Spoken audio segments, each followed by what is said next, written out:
म्हणता म्हणता दिवस सरत होते. तिचं MA पण पूर्ण होत आलं होतं. तशी ती घरचा अभ्यास सांभाळून सगळं करत होती. त्याची आणि सर्वांची मदत होतच होती. सुट्टीच्या दिवशी एखादा नवीन पदार्थ करून सगळ्यांना खाऊ घालायची. कधीतरी मूव्ही, पिकनिक असेही प्लॅन बनायचे. विनूचा अभ्यासही तीच घ्यायची. तिचे पहिले सणवारही छान पार पडले. 2 वर्ष सरली. ती AMA ही उत्तमरित्या उत्तीर्ण झाली. परीक्षा संपून 2 आठवडे झाले होते. तीही जरा रिलॅक्स झाली होती. अशातच एक संध्याकाळी ती आणि तो आपल्या रूममध्ये बसून गप्पा मारत होते. तेवढ्यात दारावर थाप पडली. आत येऊ वहिनी म्हणाल्या. दोघे हसत म्हणाले, या ना. त्या आत आल्या तेव्हा तो म्हणाला, काय वहिनी, तुम्ही कधीपासून परमिशन घ्यायला लागल्या? यायचं ना बिंदास. घ्यायला लागते परमिशन भाऊजी, कारण आता तुम्ही एकटे नाही आहात की. वहिनी म्हणाल्या, अहो हे काय वहिनी, खरंच तसं काही नाही. तुम्ही हवं तेव्हा येऊ शकता. नॉक करायची गरज नाही. तिनेही त्याच्या बोलण्याला दुजोर दिला. बरं ठीक आहे, यापुढे नाही करणार मी नॉक. बरं अगं बघ, मी काय सांगायला आले होते आणि काय सांगत बसले. मी आणि आई आपल्या एका नातेवाईकांकडे बारशाला चाललोय. तू पण चल ना, फ्रेश वाटेल जरा. गेलो कित्येक दिवस फक्त अभ्यास आणि अभ्यासच केलायस तू. बाहेर फिरून आलीस म्हणजे बरं वाटेल. वहिनीने सांगितलं. हो, तुम्ही खाली थांबा, मी येतेच तयार होऊन. ती म्हणाली, हो तू ये आवरून. भाऊजी छोटी झोपली रूममध्ये. जरा लक्ष द्या हं. मी दूध बिस्किटे काढून ठेवलेत किचनमध्ये. उठली तर तेवढी द्या तिला. जाता जाता वहिनी म्हणाल्या, हो वहिनी, फिकर नॉट. मी देईल लक्ष, तुम्ही या जाऊन. तो वहिनीच्या मागे बाहेर पडला. ती छान तयार होऊन खाली आली. बहिणींना ड्राईव्ह करता यायचं. आज त्या गाडी चालवत होत्या. 4च्या दरम्यान तिघी बारशाच्या ठिकाणी पोहोचल्या. आईच्या चुलत बहिणीच्या नातवाचं बारसं होतं. ते आत आल्या. बारसं व्यवस्थित झालं. आता सगळ्यांच्या गप्पा गोष्टी सुरू होत्या. आईची बहीण आली आणि त्यांना म्हणाली, चल बाई मालती, ओटी भरण्याचा पहिला मान तुझा, असं म्हणत त्यांच्या हातात धरून घेऊन गेली. अनु आणि वसुधा वहिनी तिथेच गप्पा मारत बसल्या. बाजूला 4-6 बायका बसल्या होत्या. त्यांच्याकडे बघून काहीतरी कुजबुज होत्या. त्यांचा संवाद वहिनी आणि अनुच्या कानी पडत होता. एक दुसरीला विचारत होती की वसुधाजवळ कोणी आहे ग. दुसरी तिला सांगत होती, अगं ती मालतीची धाकटी सून, मुकुंदची बायको. परत त्या दुसऱ्या बाईने विचारले, तिला काही मूलबाळ. ती पहिली खांदे उडवत म्हणाली, कुठे काय शिकते म्हणे. ती अजून 2 वर्ष झाली लग्नाला, अजून तरी काही नाही. अगं बाई, आता काय करणार आहे एवढं शिक्षण घेऊन. शेवटी काय घरीच बसायचंय ना, मुलांना आणि संसार सांभाळत. आणि मी ऐकलंय यांच्या वयात अंतर आहे म्हणे. ती दुसरी बोलत होती, अंतर जरा जास्तच, 10-12 वर्षांचं आहे. पहिली सुडेतोडपणाने बोलली, अगं बाई, ही 20-25ची वाटते. म्हणजे त्याची तर 35शी उलटली असेल. नाही, आता काही होईल असं वाटत नाही. या वाक्यावर दोघी खदाखदा हसत होत्या. आता अनुला हे ऐकणं असह्य होत होतं. ती उठून बाहेर आली. पाठोपाठ वहिनीसुद्धा आल्या. तिच्या पाठीवरून हळुवारपणे हात फिरवला. गालावरून ओसळणारे अश्रू तिने पटकन पुसले. दोघे आत आल्या. तोपर्यंत आईचं सुद्धा झालंच होतं. सगळ्यांचा निरोप घेऊन तिची गाडीत बसल्या. गाडीत कोणी बोललं नाही. अनु आणि वसुधा गप्पच होत्या आणि आईंना थकव्यामुळे झोप लागली होती. 7:30च्या दरम्यान घरी पोहोचल्या. छोटी आणि मुकुंद खेळत होते, तर दादा आणि बाबा कसल्या तरी गप्पा करत होते. सगळ्यांजणी फ्रेश होऊन आले. वहिनी आणि अनु स्वयंपाकाला लागले आणि बाकीचे बाहेर होते. अनु वहिनींना सांगत होती, वहिनी झाला प्रकार कुणाला सांगू नका प्लीज. नाही ग, नाही सांगणार. तूही जास्त विचार करत बसू नकोस त्याचा. सोडून दे. ते लोक काय बोलतच असतात ग. वहिनी तिला समजावत म्हणाल्या. हो वहिनी, ती म्हणाली. जेवण उरकली. सगळे बाहेर गप्पा मारत होते. अनु मात्र वर तिच्या खोलीत बसली होती. राहून राहून तिला तो प्रसंगच आठवत होता. तिला पुन्हा पुन्हा तेच वाक्य आठवत होतं. त्याची पस्तीशी उलटली. ती विचार करत होती. आपण आपल्याच विचार करत होतो. पत्नी म्हणून आपलं काही चुकलंय का? आपण आपल्या जोडीदाराचा विचार करायला हवा होता. तिच्या गालावरून झरझरणाऱ्या अश्रू उतरत होते. तेवढ्या दार वाजल्याचा आवाज आला. तिने पटकन डोळे पुसले. तो येऊन तिच्या जवळ बसला. ती त्याला बिलगली. काय ग, काय झालं, रडतेस का? त्याने विचारलं. काही नाही झालंय आणि मी रडत नाही, असं म्हणत तिने मिठी अजून घट्ट केली. ती कशामुळे तरी खूप दुखावली हे त्याला कळलं होतं. कारण जेव्हा असं काही व्हायचं ती अशीच त्याला घट्ट मिठी मारायची आणि तोही त्यावेळी तिला प्रेमाने कवटाळायचा.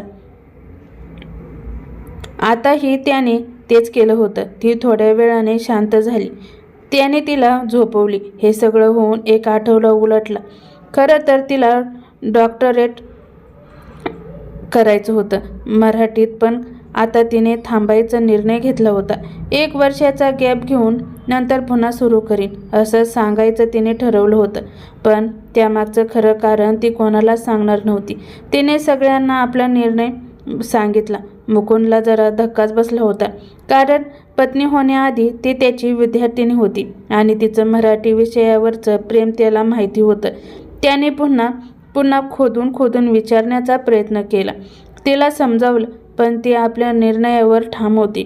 शेवटी त्याने तो नाद सोडला. तिने न सांगताही वहिनींना त्यामागचं कारण उमगलं होतं. आता ती विनूच्या शाळेत मराठीची शिक्षिका म्हणून काम करू लागली होती. सगळं नीट चाललं होतं. मुकुंदसुद्धा थोडा वरमला होता. विनू आता पहिलीत होती. अनु सगळं अगदी तत्परतेने सांभाळत होती. आई बाबांकडे पण लक्ष देत होती. कारण आता ताईचं लग्न झालं होतं, त्यामुळे ते अचानक एकटे पडले होते. पण अनु आणि मुकुंद दोघे व्यवस्थित त्यांची काळजी घेत होती. आता त्यांच्या लग्नाला 3 वर्ष होत आली. दिवस छान जात होते. डिसेंबरच्या शेवटचा आठवडा होता. शाळांना नाताळाच्या सुट्ट्या लागल्या होत्या. अनु 4 दिवस आईकडे गेली होती. ती 27 तारखेला संध्याकाळी परतली. ती मुळी डोकं धरूनच. दारावरची बेल वाजली तेव्हा आई उठून आल्या. दारात अनु उभी होती. तिने बॅग आत नेली आणि आईला म्हणाली, आई थोडं लिंबू पाणी द्याल का प्लीज? डोकं गरगरते. काल परवापासून पोटात मळमळते. पित्त उठलंय बहुतेक. लिंबू पाणी पिऊन जरा पडते म्हणजे बरं वाटेल. बरं मी आणते, तू फ्रेश हो जा, असं म्हणून आई किचनमध्ये गेले आणि ती वर तिच्या बेडरूममध्ये. थोड्या वेळाने आईने तिला लिंबू पाणी दिलं. ते पिऊन ती जरा झोपली. उठली तेव्हा तिला बरं वाटलं, पण पोटात मळमळतच होतं. ती आवरून खाली आली तेव्हा आई पान वाढत होत्या. ती म्हणाली, आई मला नकोय आज जेवायला, मी नुसतं एखादं फळ खाईन. आईने मान डोलावली. तरी तिला आईने बळे दूध पाजलं, पण ती उलटलं. ती रात्रभर उलट्याने हैराण झाली होती. रात्री कधीतरी उशिरा तिला झोप लागली. तिच्यासोबत मुकुंदही जागला होता. त्यालाही बरंच जागरण झालं होतं. दुसऱ्या दिवशी सकाळी तिला लवकर जाग आली, तेही उलटीमुळेच. ती उठली आणि आवरून किचनमध्ये आली. आई किचनमध्ये नुकत्याच आल्या होत्या. त्यांनी गॅसवर चहाचं आधण ठेवलं होतं. ती पाठीमागून आली आणि मिठी मारत त्यांना म्हणाली, गुड मॉर्निंग आई, आज काय स्पेशल नाश्ता? अगं रात्री थोडा भात उरला होता, आता तो फोडणीला टाकते. तसंही तुला आवडतो ना, खा मस्त. कालपासून टिकत नाही पोटात, काही पित्तामुळे. कितीदा सांगितले रात्री जास्त जागू नकोस म्हणून, मग हे असं पित्त उठतं. आई रागातच बोलले. सॉरी ना आई, ती लहान मुलासारखी बोबडं बोलली आणि आई लगेच हसले. तिने कांदा टोमॅटो चिरायला घेतला. तेवढ्यात वहिनीही आल्या. एव्हान तिचा कांदा चिरून झाला होता. वहिनींनी आल्यावर कांदा फोडणीला टाकला आणि तिला अगदी भरभरून आलं. ती लगेच बेसिनकडे धावली. तोंडावर पाणी मारून बाहेर आली. काय ग, ठीक आहे ना? वहिनीने विचारलं. हो वहिनी, फोडणीचा वास सहन नाही झाला मला. एकदा मळमळून आलं, वाटलं पुन्हा उलटेल, पण नाही, नुसतंच ओकारी आल्यासारखं वाटलं. वहिनीने शंकेनं आईला पाहिलं. दोघी खुदकन हसले. आईने तिला जवळ घेत विचारलं, बाळा तुझी पाळी कधी होती? 17 तारखेला. बापरे, आज 28 ना, म्हणजे 10 दिवस पुढे गेली. याआधी असं कधी झालं नव्हतं. ती सहज बोलून गेली आणि तिचं गुपित तिलाच उमगलं. ती लाजली. आईने तिच्या कानशिलाला बोट लावून आपल्या कानापाशी आणून कडकन मोडली आणि तिची दृष्ट काढली. आई, आलेच मी, असं म्हणत ती वर आपल्या खोलीत गेली. सांभाळून जा गं, धडपडशील, आई म्हणाले. ती खोलीत आली. तो अजूनही झोपला होता. त्याला ती जास्तच जागरण झालं होतं, म्हणून तिने त्याला उठवलं नाही. तिने प्रेगा टेस्ट किट आधी आणून ठेवलं होतं. तिने बाथरूममध्ये जाऊन चेक केलं. पॉझिटिव्ह होतं. तिला खूप आनंद झाला आणि नकळत हात पोटावरून फिरला. ती बाहेर आली. एक वार त्याच्याकडे नजर फिरवली. ती खाली आली, वहिनींना दाखवलं आणि त्यांच्या खुशीत शिरली आणि तिच्या तोंडून शब्द बाहेर पडले. वहिनी, आता तरी लोकांची तोंड बंद होतील ना? हो हो बाळा, आता कोणी काही बोलू शकणार नाही बघ. तेवढ्यात आईची देवघरातून हाक ऐकू आली. दोघी तिथे गेल्या. आई देवासमोर बसले होत्या. दोघी त्यांच्या बाजूला जाऊन बसल्या. आई, माझ्या पोरीची कुस उजवलीस. हा अनमोल ठेवा तिच्या ओटीस टाकलास. तुझे खूप खूप आभार आई. आई देवीला सांगणं करत होत्या. दोघींनी हात जोडले. आईने देवापुढची साखरेची वाटी उचलून चिमूटभर साखर अनुच्या तोंडात टाकली. आता सगळे उठले होते. बाबा वर्तमानपत्र वाचत होते आणि दादा छोटीला खेळवत होते. तो आत्ताच बाथरूममध्ये गेला होता. सगळे डायनिंग टेबलवर नाश्ता करत होते. वहिनी आणि अनु वाढत होत्या. तेवढ्यात तिच्या रूममधून त्याची हाक ऐकू आली. अनु, टॉवेल. तीही खालून ओरडली. आले आणि पटकन वर आली. त्याला टॉवेल दिला. तो पटकन बाहेर आला. बायको, केस पुसून दे ना, असं म्हणत तो खुर्चीवर बसला. तिने टॉवेल घेतला आणि त्याचे केस पुसू लागली. अहो, तुम्हाला काहीतरी सांगायचंय, ती म्हणाली. अगं बोल ना. तो बोलला. ती वाकली आणि त्याच्या कानाजवळ जात बोलली, तुम्ही की नाही बाबा होणार आहात? तो ताडकन उठला, उभा राहिला आणि तिला गदागदा हलवत विचारत होता. खरं सांगतेस? खरंच मी बाबा होणार आहे?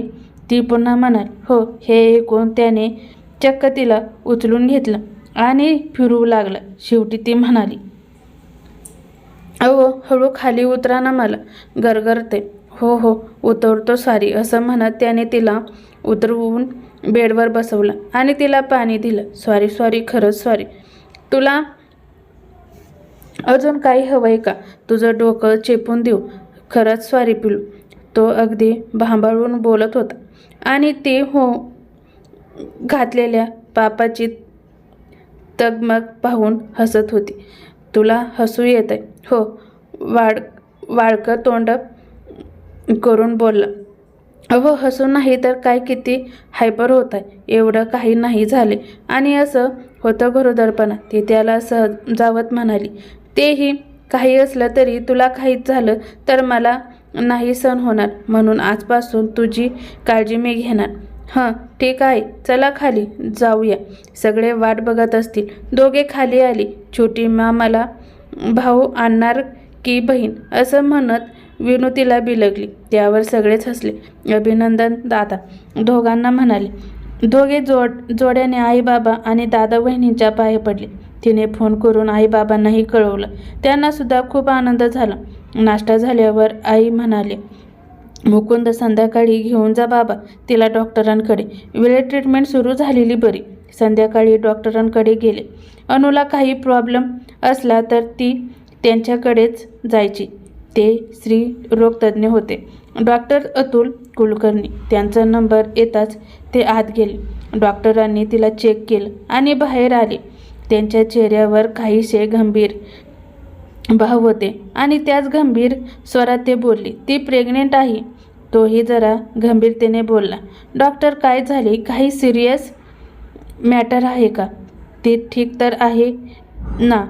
आणि बाळ, त्याला तर काही प्रॉब्लेम नाही आहे ना? डॉक्टर त्याला मध्येच थांबत म्हणाले.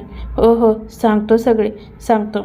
जरा मन घट्ट करू नये का? काही सिरियस आहे का डॉक्टर? प्लीज असा अंत नका पाहू, लवकर सांगा, ती कळवळून म्हणाली. एका तर मिस्टर बर्वे, तुमचं बाळ हेल्दी आहे, पण हे बाळंतपण तुमच्या पत्नीच्या जीवावर बेतेल असं माझ्या निदर्शनात येतंय. ती पूर्वीपासून माझी पेशंट आहे, म्हणून मला तिच्या बाबतीतल्या कॉम्प्लिकेशन मला माहिती आहे. त्यामुळे मी सांगतोय, ती शक्य तितक्या लवकर ही प्रेग्नन्सी टर्मिनेट करण्याचा आणि पुन्हा कधीही चान्स न घेण्याचा सल्ला देईल. असं म्हणत असतानाच मध्येच त्यांना तोडत ती म्हणाली. डॉक्टर, काय बोलता हे तुम्ही? ती गरजली. हे बघा, तुम्हाला हवं असेल तर तुम्ही सेकंड डॉक्टर ओपिनियन्स घेऊ शकता, पण मला खात्री, कोणीही गायनॉलॉजिस्ट तुम्हाला हेच सांगेल. डॉक्टर शांतपणे म्हणाली. नाही डॉक्टर, ते शक्य नाही. माझं काहीही झालं तरी चालेल, पण मी माझ्या बाळाला जन्म देणार. तिला अश्रू अनावर झाले. डॉक्टर, यावर काही उपाय नाही आहे का? तो काकुळतीला येऊन म्हणाला. नाही. डॉक्टरांनी असं म्हणताच त्यांची होती नव्हती ती आशासुद्धा मावळली. डॉक्टर, कसं आणि कधी करायचं आहे अबॉर्शन? तो विर्निकार चेहऱ्याने म्हणाला. अहो, तुमच्या जिभेला काही हाड ती मी नाही करणार आहे असं नाही. ती पुन्हा रडत म्हणाली. हे बघ अनु, भावनिक होऊन विचार नको करूच. तुम्ही आज ठरवा, आणि तुमचं ठरलं की ह्या गोळ्या दिवसातून 3 वेळा घ्यायच्या. 3 दिवस. And you will be free. डॉक्टरांचं ऐकून ती उठून निघून बाहेर आली. द्या त्या इथं, मी देईल तिला. त्या गोळ्या घेऊन तो बाहेर आला. ती गाडीत बसली होती. ते एवढं सांगीन हे प्रकरण घरच्यांकडे जाता कामा नये, ती म्हणाली. त्याने मानेनेच होकार दिला. दोघे घरी पोहोचले. आईने चौकशी केली. त्यांनी काहीतरी सांगून चेक वेळ मारून नेली. रात्री जेवण झाल्यावर ती किचनमध्ये असताना तो आला.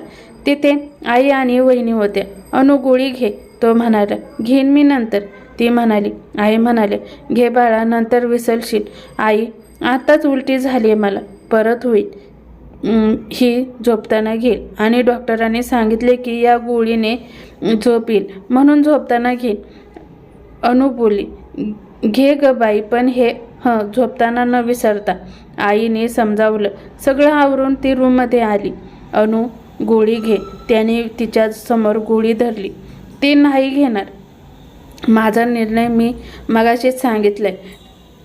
ती झोपायला वळली. त्याने तिला खेचलं आणि बोलला. हे बघ, मी मगाचपासून तुला सांगतोय, तुला काही झालं तर हे मला सहन होणार नाही. तू सोबत असेल तर आयुष्यभर वांजुटा म्हणून जगेन. तर मीही तुम्हाला सांगते, जर मी प्रेग्नंट राहिले नसते तर कदाचित चान्स घेतला नसता, पण आता आपल्या बाळाचं बीज माझ्या गर्भात अंकुरलंय. हे बाळ आपल्या प्रेमाचं प्रतीक आहे. आपलं आहे ना? हो, हे बाळ समजून घ्या ना प्लीज, ती पुन्हा कळवळून म्हणाली. हे बघ ना, जन्माला आलेल्या बाळाचा तू एवढा विचार करतेस, आणि ज्या जिवंत माणसावर प्रेम केलंस त्याचं ऐकूनही घेत नाहीस, असं का? हे बघा, तुमच्यासाठी जरी हे बाळ जन्माला आलं नसलं तरी माझ्यासाठी त्याचा जन्म तेव्हाच झाला होता. मला माझ्या असण्याची जाणीव झाली, आणि बाळाला जन्म देऊन मी एकदा मरणार होते, पण बाळाला मारून मला रोज मरताना बघाल तुम्ही. आजची रात्र विचार करा. तरीही तो नाही बदलला तर उद्यापासून गोळ्या घेईन. एवढं सांगून ती झोपली म्हणजे नुसती डोळे बंद करून पडून राहिली. तिला रूममध्ये हालचाल जाणवली. ती कुशीवर वळली. तिने डोळे उघडले. तो त्याच्या रुमाल लावून असलेल्या बाल्कनीत उभा होता. त्याच्या हातात त्या गोळ्या होत्या. त्याने त्या बाहेर फिरकवले. तिला समाधान वाटलं. तिने डोळे मिटले. काही वेळ तो तिथेच येरझाऱ्या मारत होता. नंतर तो तिच्या जवळ येऊन बसला. ती झोपल्याची खात्री करून घेतली आणि तिच्या पोटावर हळुवारपणे हात ठेवला आणि म्हणाला, माफ कर बाळा. तुझ्या आईवर प्रेम करता करता मी हे विसरलो की तू ही माझाच एक अंश आहेस. पण मी तरी काय करू? तुझा जन्म झाला अन माझी अनु मला सोडून जाईल हे ऐकूनच मी गर्भगळीत झालो बघ. अजूनही मला तीच भीती सरसावते. मी माझ्याकडून तर हर तऱ्हेने प्रयत्न करेन. आता तूही माझी मदत कर. तो असं म्हणत असतानाच त्याच्या हाताला आतली हालचाल जाणवली. अनु बाळाने पापाचं ऐकल्याचं तो दाखवत होता. तो उठून हळूच तिच्या बाजूला झोपला. सकाळी ती उठली तेव्हा तो बाजूला नव्हता. ती आवरून खाली आली तेव्हा त्याला तो नाश्ता करताना दिसला. तिच्या येण्याची चाहूल लागताच तो म्हणाला, आपल्याला डॉक्टरांकडे जायचे, तयार हो. तिच्या पोटात पुन्हा गोळा आला. कालचा विचार बदलला की काय असंही तिच्या मनात क्षणभर आलं. तरीही यंत्रवत तयार झाली. दोघे निघाले. डॉक्टरांकडे पोहोचून नंबर घेतला आणि बाहेर बसले. डॉक्टरांना यायला अजून वेळ होता आणि यांचाच पहिला नंबर होता. कोणी कोणाशी जास्त बोललं नाही. डॉक्टर आले आणि त्यांना आत बोलवलं. ते आत येताच डॉक्टरांनी थेट प्रश्न केला, काय ठरवलं तुमचं? डॉक्टर, आम्हाला हे मुलं हवे. तुम्ही ट्रीटमेंट सांगा, आम्ही ती करू. तो बोलला. डॉक्टर उसासा टाकत म्हणाले, ठीक तर मग. पण मी पुन्हा एकदा सांगतो, अनु तुझ्या जगण्याचे फक्त 40% चान्सेस आहेत आणि 60% धोका. तर ही जर तुम्ही ही रिस्क घेऊ इच्छित असाल तर मग ठीक आहे, मी औषध लिहून देतो, ती वेळेवर घे.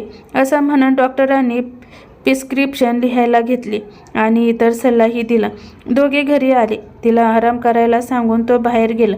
ती कपडे बदलून आली आणि बेडवर पडून विचार करू लागली की नेमकं होतंय तरी काय. तिचा निर्णय बरोबर आहे की चूक? कारण अर्धा दिवस झाला होता पण तो अजूनही तिच्याशी एक शब्द नीट बोलला नव्हता.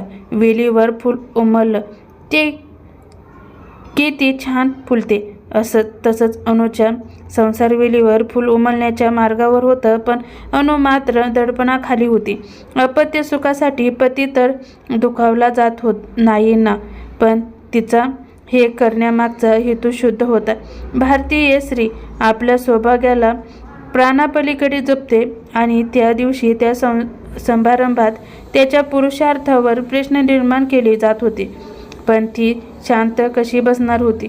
फक्त आपल्या पतीच्या सन्मानार्थ ती हे आपल्या जीवावरचं पाऊल उचलणार होती.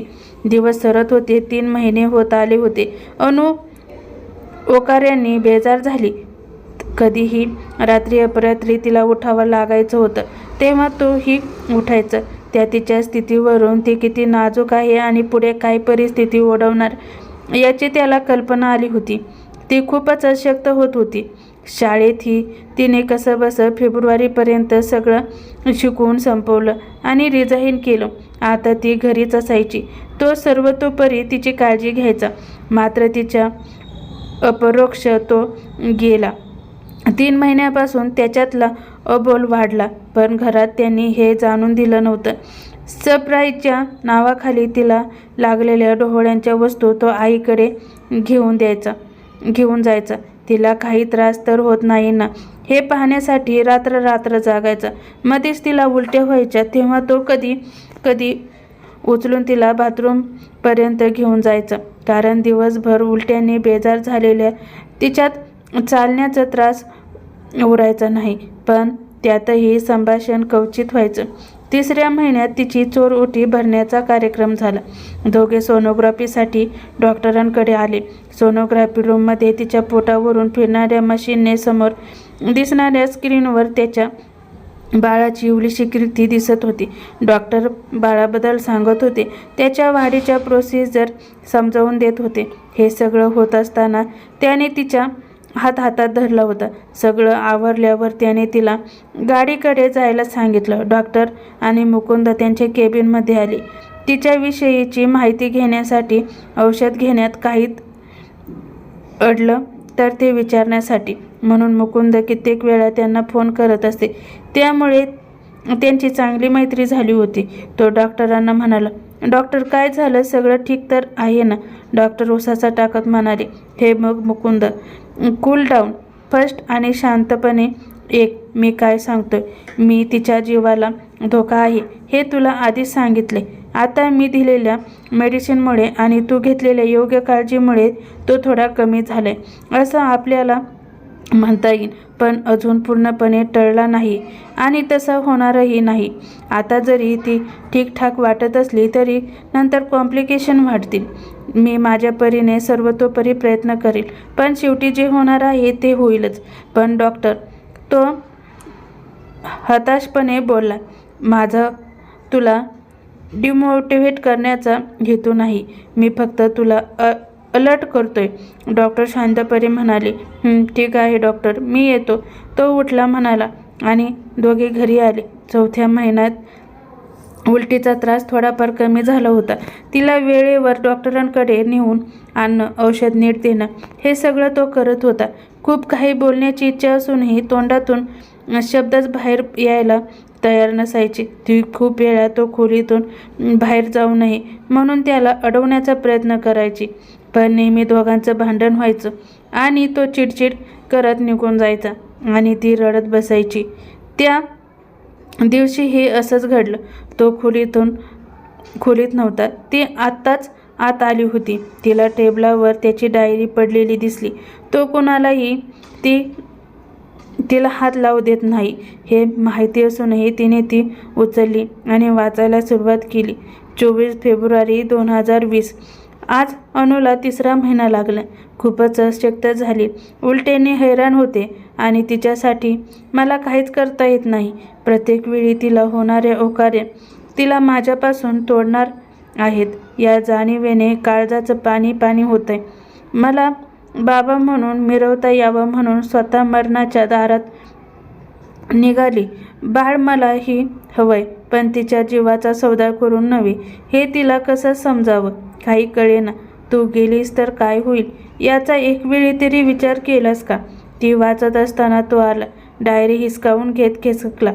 तुला एकदा सांगून कळत नाही का ग? माझ्या डायरीला हात लावलेला मला आवडत नाही असं म्हणत त्याने डायरी हिसकावून घेतली आणि बाजूला फेकली. माझ्या भावनांची कदरच नाही कुणाला. सगळे स्वार्थी झालेत. आता माझा जीव गेला तर चांगलं असं म्हणत त्याने भिंतीवर हात आपटला. ती धावत त्याच्याकडे आली. त्याच्या तोंडावर हात ठेवला आणि त्याच्या डोळ्यात डोळे घालून बघू लागली. कमरेला पडलेला त्याच्या हातांचा आवेगाने आवडलेला विळखा घट्ट होऊ लागला. तिच्या डोळ्यातून चटकन पाणी आलं. त्याने खसकन हात सोडले. तिच्या गोऱ्या कमरेवर लाल वळ उठले. तो बाहेर गेला आणि एक मोठा आवाज आला. त्याबरोबर ती बाहेर धावली. तो समोरच्या रूमच्या दारात उभा होता आणि हात रक्ताभंबाळ होता. वहिनीही धावत वर आले. त्यांनी तिथे पाहिलं, कोणीच नव्हतं. खाली जाताना त्या दोघांच्या खोलीतला आवाज त्यांना ऐकू आला.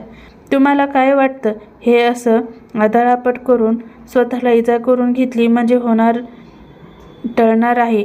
ती रडत म्हणाली. नाही ग, होणारं टळणार नाहीच.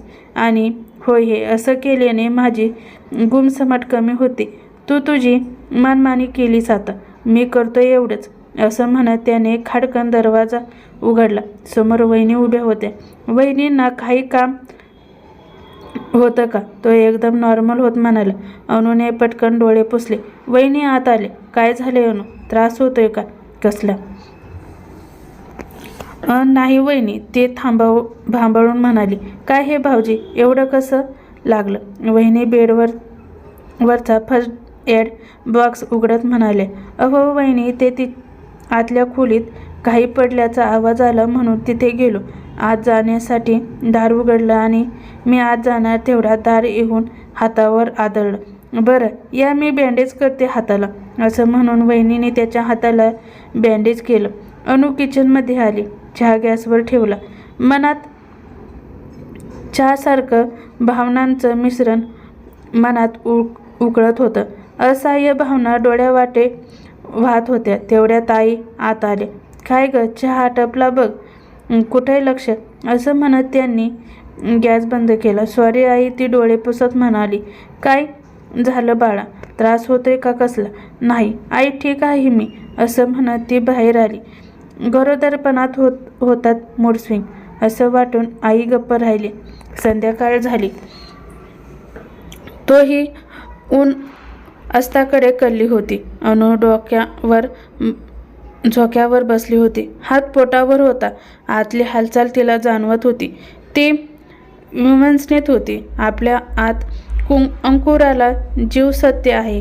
ती प्रॅक्टिकली विचार करत आपल्याला वाचवून पाहणारा आपला नवरा दोन्ही तिचा जीव की प्राण होते. त्यामुळे ती जास्त गुदमरत होती. बाईने अशा अवस्थेत जास्त विचार करू नये. बाळाच्या वाढीसाठी चांगलं नसतं ते, असं म्हणत वहिनीने तिला चहा दिला. चहा पिता पिता गप्पा झाल्या. ती मध्यंतरी एक आठवडा आईकडे जाऊन आली. सोबत तो होताच. आता तिला 5वा महिना लागला होता. पोट थोडंसं उभरून दिसत होतं. एप्रिल महिना होता तो. फार उकडत होतं तिला. तरी अगदी तगमग होत होती. पण ती सारं सहन करत होती. हे फक्त बाळासाठी. तो हल्ली खूप काळजी घेत होता तिची. अगदी एखादीला तिचा हेवा वाटावा इतके. सतत मागे मागे येणं, तिला भरवणं, हात धरून फिरायला नेणं. पण बोलणं नक्कीच नव्हतं. 6वा महिनासुद्धा असाच गेला. 7व्या महिन्यात ते पुन्हा सोनोग्राफीसाठी डॉक्टरांकडे आले. आता सोनोग्राफीत बाळाचे इवले हात पाय डोकं नीट दिसत होतं. त्याची हालचाल दिसत होती. डॉक्टरांनी त्याला बाळाच्या हृदयाचे ठोके ऐकवले. दोघे आनंदले. डॉक्टरांनी पुन्हा काळजी घेण्याबाबत सांगितले. दोघे घरी आले तेव्हा तिचे आईबाबा आलेले होते. दोघे आईबाबांना भेटले आणि फ्रेश होण्यासाठी आपल्या खोलीत गेले. खाली आले तेव्हा घरातले सगळे जमले होते.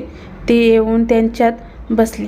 तो बाहेर जाणार तेवढ्यात आईने त्याला हाक दिली. अहो चिरंजीव, कुठे चाललायत? या बसा.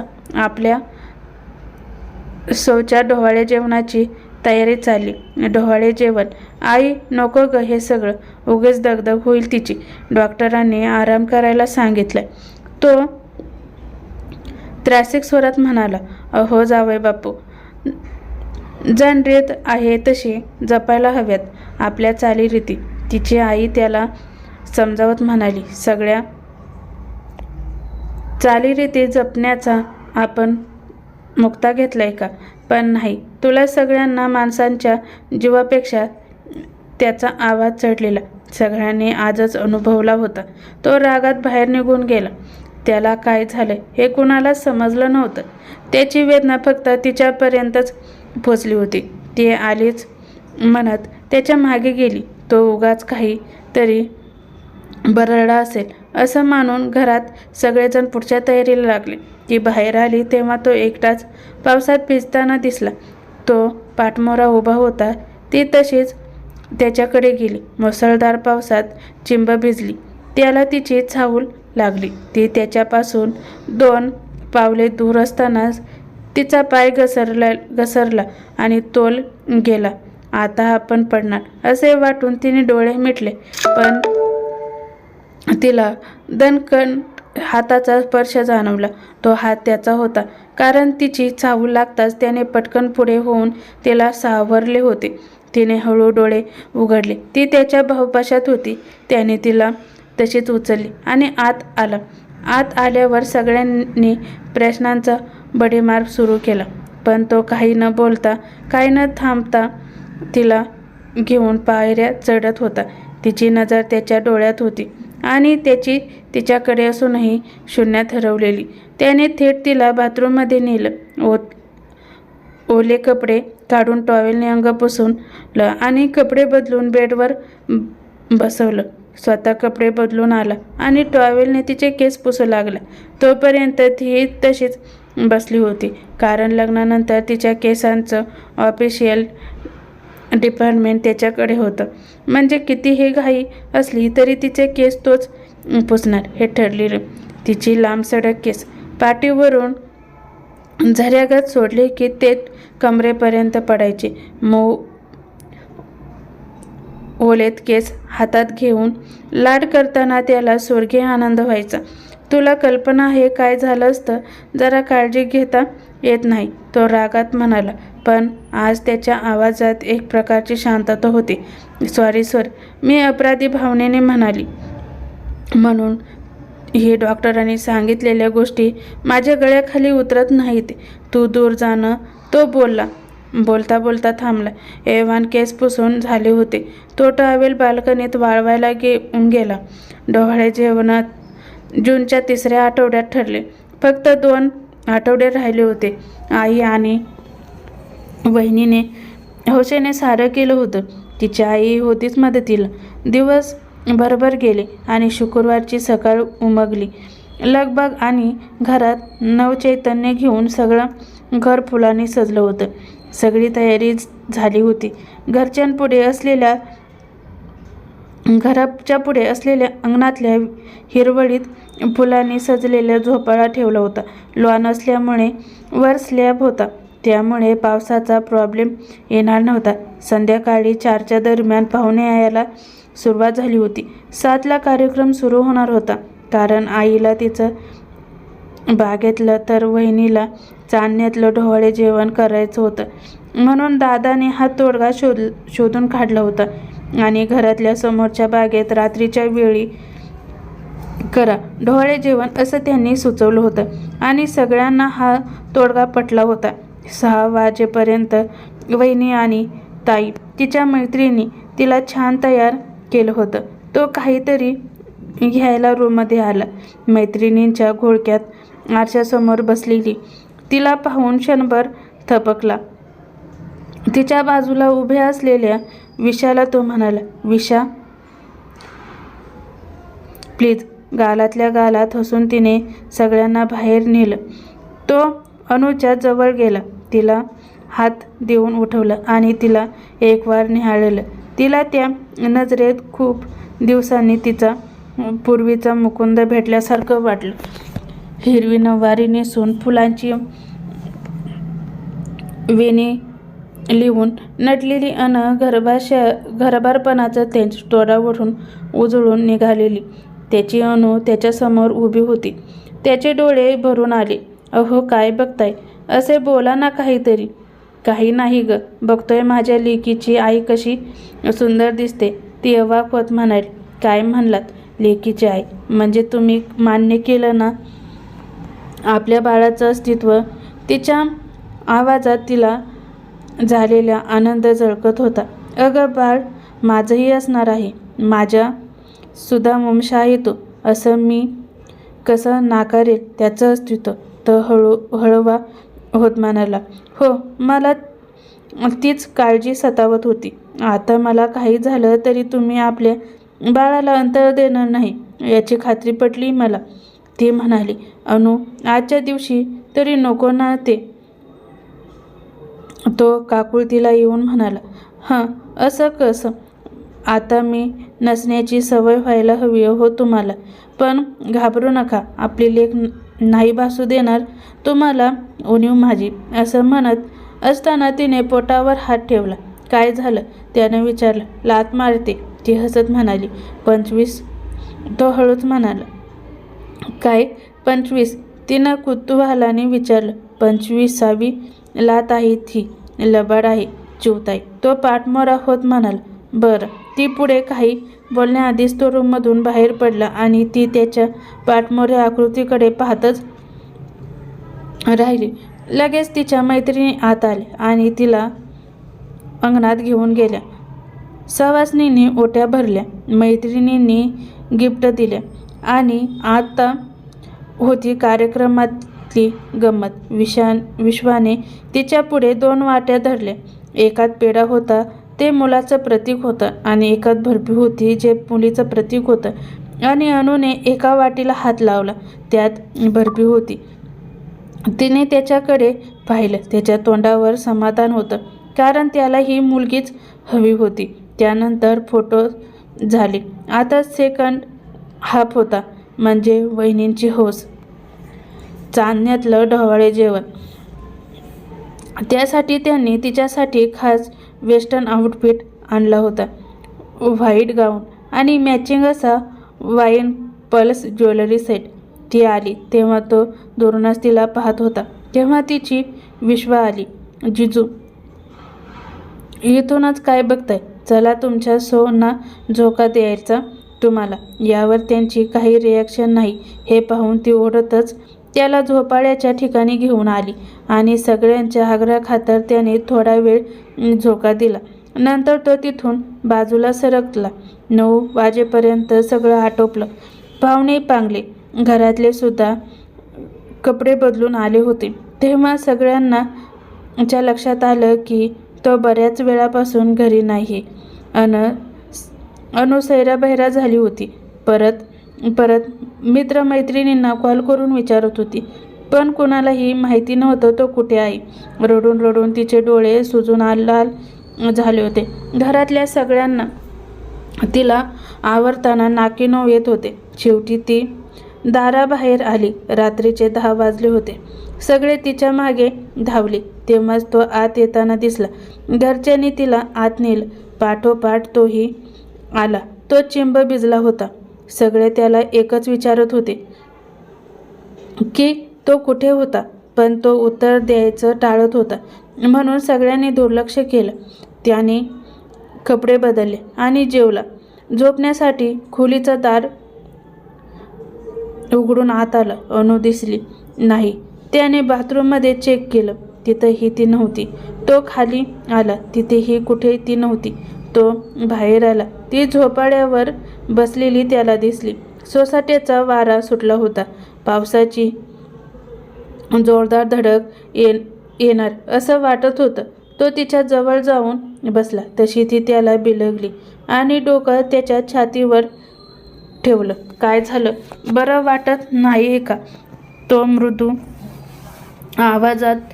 आवाजातले तिला विचारत होता. ती बरी आहे हो. मला पण राहून राहून एकच चिंता सतावते. आणि ती कोणती? मी गेल्यावर आपल्या बाळाचं कसं होईल? हे बघ, तू आधी हा विचार मनातून काढून टाक. डॉक्टरांनी काही सांगू देत. मला माहिती आहे ना, तुला काही होणार नाही. तू स्वतःला सांभाळ. बाळाकडे लक्ष द्यायला मी आहे, वहिनी आहे. आई, आम्ही सगळेच आहोत. तो स्वतःला जप. तो कसा बसा बोलत होता. त्याने तिच्या मांडीवर डोकं ठेवलं. मुकुंदा, तिने आर्ततेने हाक मारली. बोला ना. त्याचाही आवाज खोल वाटत होता.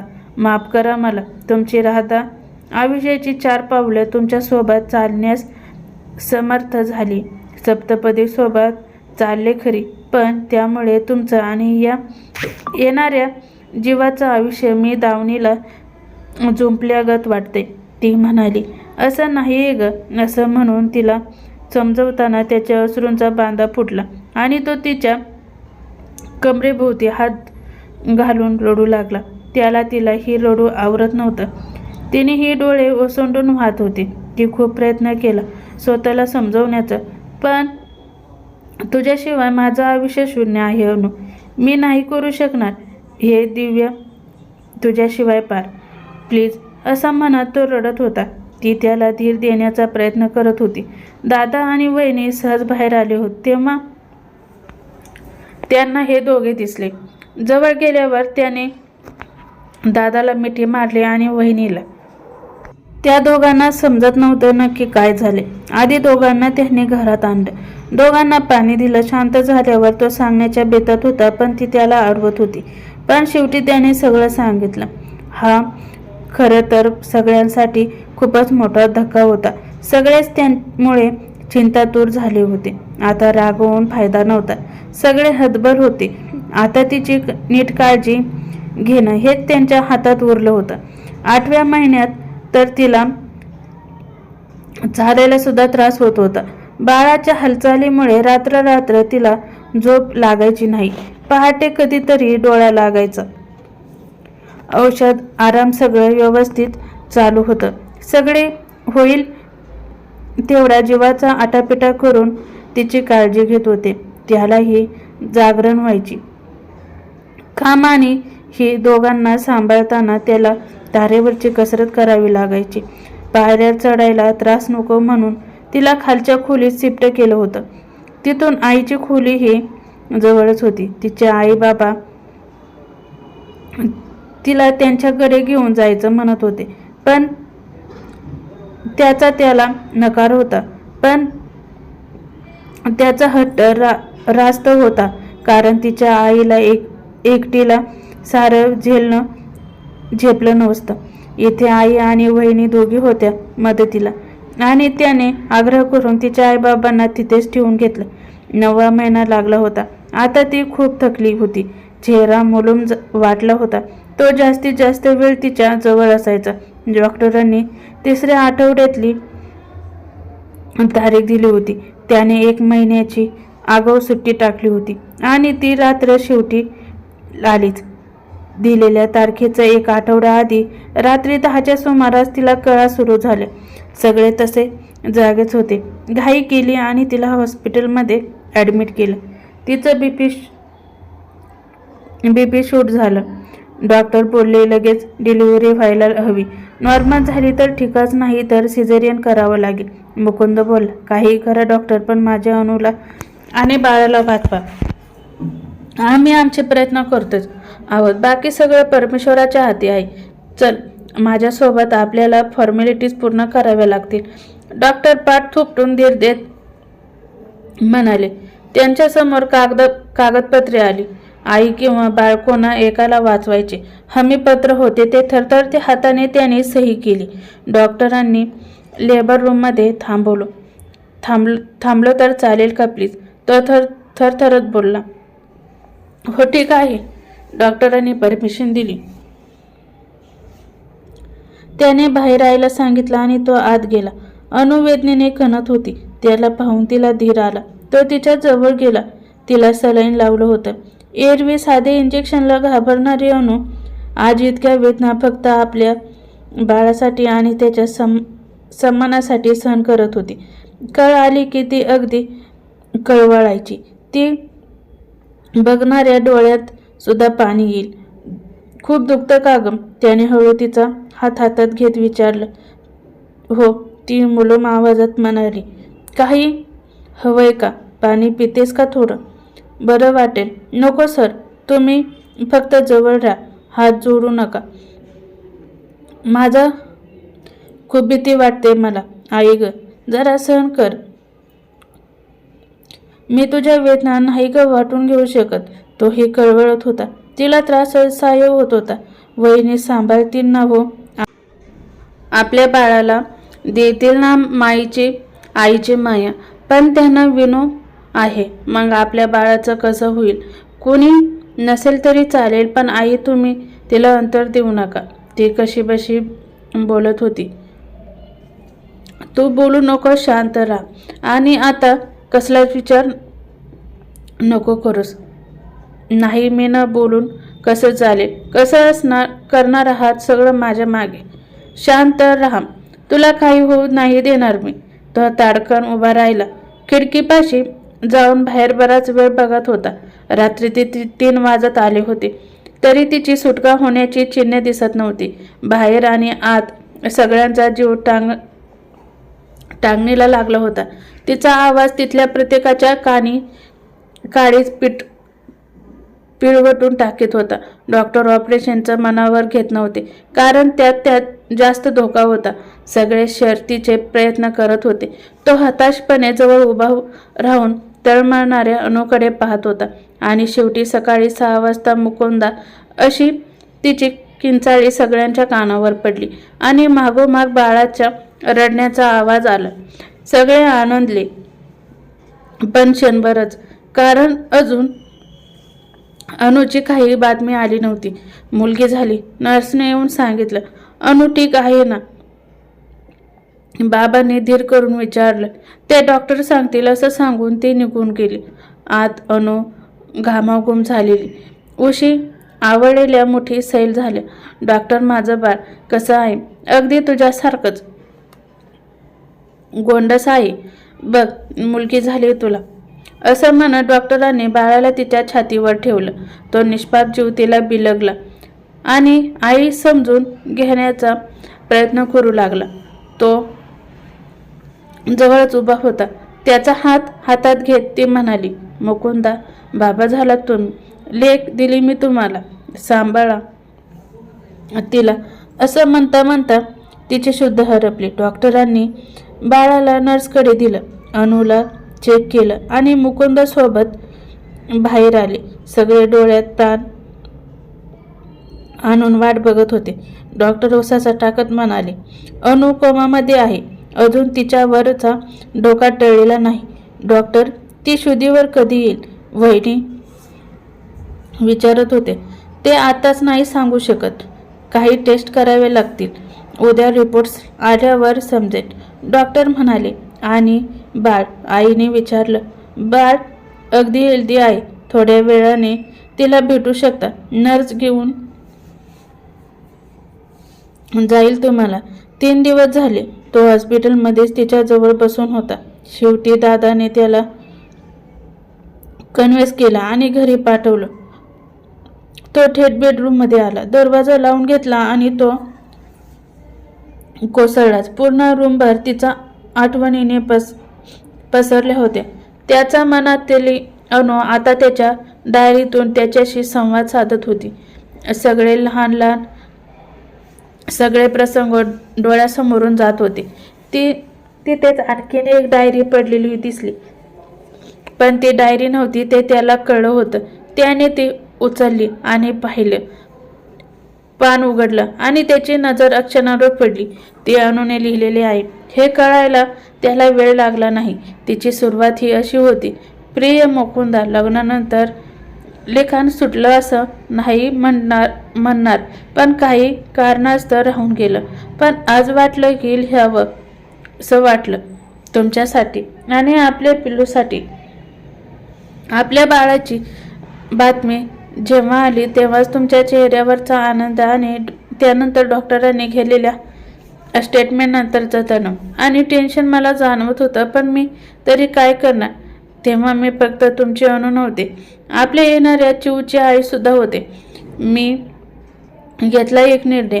माझ्या प्रत्येक निर्णयाला तुमचा पाठिंबा होता आणि या निर्णयाला तो आहे हे मला त्याच रात्री कळलं होतं आणि मी निर्धास्त झाले होते. आठवतं का? रात्रीच्या चांदण्यात मला नीट झोप लागली की नाही याची खात्री करून अलगद माझ्या पोटावर हात ठेवून बाळाशी साधलेला पहिला संवाद आठवतोय का? आणि अशा अनेक आठवणी तिने टिपून ठेवल्या होत्या. बाळाच्या हालचाली, पोटात मारलेली पहिली लात, त्या दोघांचा अबोला, त्याने निपुटपणे पण अगदी तत्परतेने घेतलेली काळजी आणि त्याची रोजची होणारी तगमग सुद्धा तिने अचूक टिपली होती. शेवटचं पान डोहाळे जेवणा दिवशीच होतं. त्यानंतर डायरी कोरी होती, कारण त्या दिवसानंतर ती त्याला खचलेला पाहून दिवसेंदिवस मुलूम होत गेली आणि शेवटी अंथरुणात होती. तो बराच वेळ ती डायरी उराशी कवटाळून बसला होता. आज आठवडा उलटला होता. तो हॉस्पिटलमध्ये तिच्याजवळ बसून होता. डॉक्टर नुकतेच येऊन गेले होते. आठवडाभर त्यांचं स्वतः कडे अजिबात लक्ष नव्हतं. दादा जेवणाचा डबा घेऊन यायचा. पुन्हा सकाळी डबा परत न्यायला आले असताना रात्रीचे जेवण तसेच पडलेले असायचे. पण त्याचं दिनवाण्या अवस्थेकडे पाहत त्यांचं धड रागवता सुद्धा यायचं नाही. जबरदस्ती घरी पाठवलं तरी तिथेही काही वेगळी परिस्थिती नसायची. तो स्वतःला रूममध्ये कोंडून घ्यायचा आणि अनुच्या वस्तू घेऊन न्याहाळत बसायचा. रात्र त्याच्या डोळ्यातला डोळा नसायचा. सतत त्याला बेडवर निपचित पडलेली त्याची अनु दिसायची. नीट न खाल्ल्यामुळे त्याची ही प्रकृती ढासळत होती. दाढीचे कुंठ वाढलेले, रडून रडून सुजलेले डोळे, जागरणामुळे खोल गेलेले. आजही तो हॉस्पिटलच्या रूममध्ये तिची उशाशी बसून होता. ऑक्टोबरचा पहिला आठवडा होता, तरी बाहेर मुसळधार पाऊस कोसळत होता. वारा सुद्धा सोसाट्याचा वाहत होता. तेवढ्या शेजारच्या वार्डातून त्याला बाळाच्या रडण्याचा आवाज आला. तो उठून बाहेर त्या वार्डाजवळ आले आणि आत डोकावला. त्याचीच मुलगी रडत होती आणि नर्स तिला चमच्याने दूध पाजण्याचा आटोकात प्रयत्न करत होती. पण ती कशीच ते दूध तोंडात घेईना. आई आणि वहिनी दिवसातून एकदा तिला बघून जात असत. त्यांना जास्त वेळ थांबणे शक्य नव्हते, कारण विनूची शाळा, दादाचं ऑफिस, सगळ्यांचा स्वयंपाक, हॉस्पिटलमधला डबा, सगळ्यांची जबाबदारी वहिनीच्यावर येऊन पडली होती. आई जमेल तशी मदत करत पण त्यांना ती ही आता जमत नव्हते. बाबाही मध्यंतरी येऊन गेले. 1-2 नातेवाईकही आले होते. विनूलाही आणली होती, पण छोटी मा आपल्याशी बोलत नाही, तिने आपल्या जवळ घेतले नाही म्हणून नाराज झाली होती. तिने 3.5 वर्षाची पोर ही सांगून तरी काय समजणार होतं. तिची समजूत घालता घालता सगळ्यांच्या नाकीनऊ आले होते. अनुला बरं नाही हे सांगितल्यावर जरा वरमली होती. द्या तिला माझ्याकडे. दरवाजा उभं राहून तो म्हणाला. आवाज सरनी नर्सने मागे वळून पाहिले. तिने पाण्यातून बाळाला उचलले आणि त्याच्याकडे दिले. तिला उराशी कवटाळून तो तिच्या रूममध्ये दिशेने गेला. तिचं रडणं सुरूच होतं. त्याने अलगद अनुच्या कुशीत ठेवलं. ती बिलगली, आणखीनच रडू लागली. तो अनुला बघत बोलू लागला. काय ग आता का झोपून राहिलीस? तिच्यासाठी मरणाच्या दारात गेलीस ना, मग आता तुझ्या हृदयापर्यंत तिला टाळू ऐकू जात नाहीस का? उठ की, एक वार बघ ना तिच्याकडे. ते बघ ना तिला कुशीत बघ. तुला प्रेमाला भुकेले ग लेकरू. आणि मी माझं काय प्रेम केलंस माझ्यावर? साथ दिलीस ग आजच का? बायको ना ग परत माझ्यासाठी, आपल्या बाळासाठी ना. काही नाही का आता सण होत? असं म्हणत तो गुडघ्यावर बसून चेहरा हातात लपटून रडत होता. एवढ्यात बाळाचं रडणं झाल्याचं त्याच्या लक्षात आलं आणि हुंकार त्याच्या कानी पडला आणि त्यांनी वर पाहिलं. अनु खालचा होठ दातांखाली दाबत अश्रू भरल्यानंतर बंद डोळ्यांनी बाळाला कुशीत घेऊन पाजत होती. तिला पाहणा फुटला होता. अनु तो आनंदाने जवळ ओरडलाच. पिलू पाहिलं का आपले बाबा? असं मुळमुळत रडत आहेत ते, असं म्हणत ती गालातल्या गालात हसू लागली. तिला हसताना पाहून तो मनोमन सुखावला. त्याची अनु मरणाच्या दारातून परत आली होती. तिच्या जवळ जात त्याने तिला कपाळावर आपले होठ टेकवले आणि डॉक्टरांना बोलवायला गेला. फोन करून घरच्यांना बोलावून घेतलं. सगळे येताच डॉक्टरांनी तिच्या जीवावरचा धोका टळला असल्याची खुशखबरी दिली. दुसऱ्या दिवशी डिस्चार्ज झाला. तिला घेऊन बाळाला घरी आणलं. बाळाच्या 12व्या दिवशी धुमधडाक्यात बारसं पार पडलं आणि नाव ठेवलं मीरा. मुकुंद राधाची मीरा. ही कथा तुम्हाला आवडली असेल तर चॅनलला लाईक, कमेंट, शेअर, सबस्क्राईब